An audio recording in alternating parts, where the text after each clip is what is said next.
asalaamu calaykum kulan wacan oo wanaagsan meel kastaa dunida ka joogtaan waa mar kale iyo barnaamijyadani caafimaadka.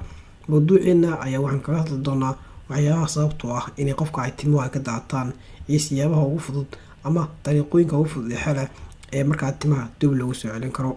Marka laga hadlayo heerka koritaanka timaha ee madaxa waa mid ku kala duwan marka la isbarbar dhigo qofba qofka kale, iyadoo lagu saleynayo arrimo badan sida da-da, jinsiga, caafimaadka, cuntada iyo isir ahaan faraca halka uu qofku kasoo jeedo. Kuwaasi waa kuwa ugu muhiimsan ee marka laga hadlayo timaha go-a iyo sidoo kale sida dib loogu beeri karo ama timaha si dib loogu soo saari karo. Daraasad caafimaad waa 2016 la qaaday oo ay ka qayb galeen in ka badan 2,000 oo dhalinyaro qaangaar ah. Daraasadaasi kadib ayaa waxaa soo baxday in dadku ay ku kala duwan yihiin habka ay timahoodu u baxaan, waxaana gabagabadii lagu soo ururiyey kuwan soo socda. Timaha dadka Aasiyaanka ah waxay koraan 49 inch bishii ama in ka yar 60 inch sanadkii. Timaha dadka madow waxay koraan qiyaastii 33 inch bishii ama in ka yar 4 inch sanadkii. Timaha dadka cadaanka ah iyo kuwa Laatiinka ama kasoo jeeda Koonfurta Ameerika waxay koraan qiyaastii 44 inch bishii ama 5.3 sanadkii. Tusaale ahaan, haddii timahaagu ay ka dheer yihiin dhererka garabka oo aad u gaabnaadaan, waxay qaadan kartaa dhowr sano in timahaagu ay dib u koraan oo ay dheeraadaan sidii ay ahaan jireen markii hore. Tanina waa xaaladina tusaysa in timuhu ay dib soo baxeen iyadoo markii hore ay daateen. Maskaxda ku hay in heerka koritaanka timuhu inay hoos u dhacaan kadib marka qofku ay da-diisu ay gaadho 30 sano. Mar labaad, intay qaadanayso in timuhu ay dib u soo baxaan waxay ku xiran tahay kuwan soo socda. Marka qofku gaboobo, qaar ka mid ah daloolada timaha ee loo yaqaano hair follicles waxay joojiyaan soo saarista timo cusub. Tan waxaa loo tixgeliyaa inay ku lug leedahay sida timo daadashada la iska dhaxlo, qaabka ay timuhu u go-aan ama timaha ka daata xagga sare ee madaxa ama wajahada hore ee qofka. Xaaladda loo yaqaano alopecia androgenetic. Rag badan oo ay timuhu ka daataan waxay yeeshaan ugu dambeyn bidaar, balse haweenka timuhu ka daataan waxaa dhici karta inay u soo baxaan timo daciifa oo aad u qarayar, laakiin marar dhif iyo naadira waxay keentaa bidaarta ku dhacda haweenka. Noocan timo daadashada ah caadi ahaan waa mid joogta, taasoo micnaheedu yahay in timaha aysan dib u soo bixin, laakiin haddii waqti hore wax laga qabto waxaa laga yaabaa inaad awooddo inaad hoos u dhigto ama aad ka hortagto timaha daadanaya adigoo isticmaalaya dawooyinka afka laga qaato oo dhakhtar qoray sida dawada loo yaqaano finasteride ama sidoo kale dawada jirka la mariyo ee loo yaqaano minoxidil. Nutraceuticals sida Fiviscal, Nutrafol iyo daweynta balaasmada ayaa sidoo kale noqon kara xulashooyin lagu talagalay xakameynta timaha go-aya. Weli waxaan ku jirnaa waxyaabaha keena in timaha qofka ka daataan iyo sidoo kale xalka lagu daweyn karo ama laga hortagi karo.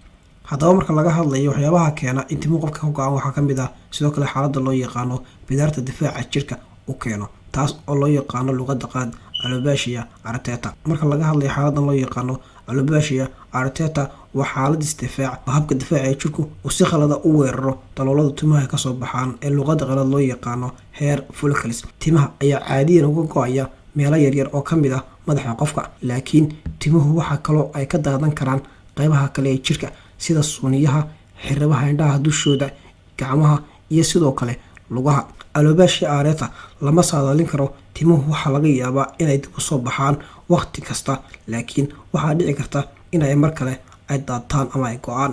Xaaladdan loo yaqaano alopecia areata oo ah nooc ka mid ah bidaarta isla markaana keenta in meelo ka mid ah madaxa qofka ee timuhu ay noqdaan kuwa ka daatay. Xaaladda noocaas ah inta badan waxaa dadka Soomaalida qaarkood ay u yaqaanaan in qofka uu jira fuufay, balse xaaladdan sidaan sheegnay waxaa loo yaqaana alopecia areata waa nooc ka mid ah bidaarta, taasoo markaa habdhiska difaaca jirku uu si khalada u weeraro unugyada markaa qaabilsan inay timaha ay soo saaraan.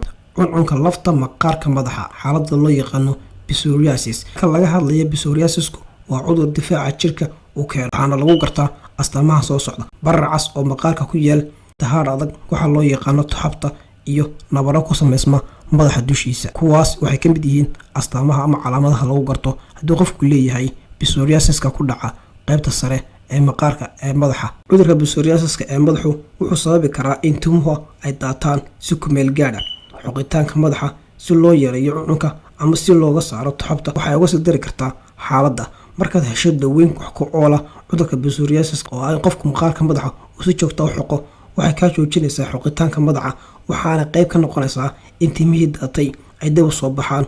marka waana mid ka mid ah xaaladaha lagula tacaalo timo daadashada ay keento xaaladda loo yaqaano psoriasiska oo ah tan inta badan ku dhacda lafta maqaarka ee markaa ay timuhu ay kasoo baxaan. isbedelada hormoonada timaha oo daata waxaa kale oo ay dhici karaan xilliga dhalmada kadib ama xilliga xayd istaaga ama markaa caadadu ay haweenka markaa ay ka istaagto.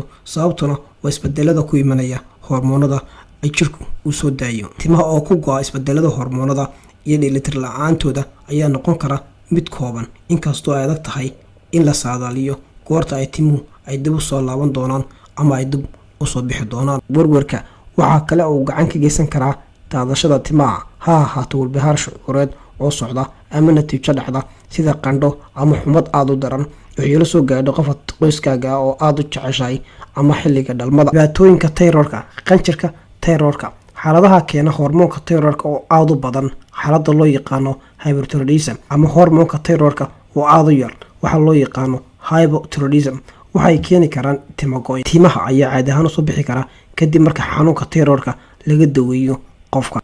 nafaqo la-aanta yaraanshaha cunto bir leh iron, brotiinka biotin ama macdanta sink oo aan xaddu ku filan laga helin cuntadaada waxay keeni kartaa timo daadashada waqti kadib. sixitaan la-aanta heerka yaraanshaha macdanaha iyo borotiinadaasi waxay qofka u horseedi karaan dib u dhac ku yimaada koritaanka timaha.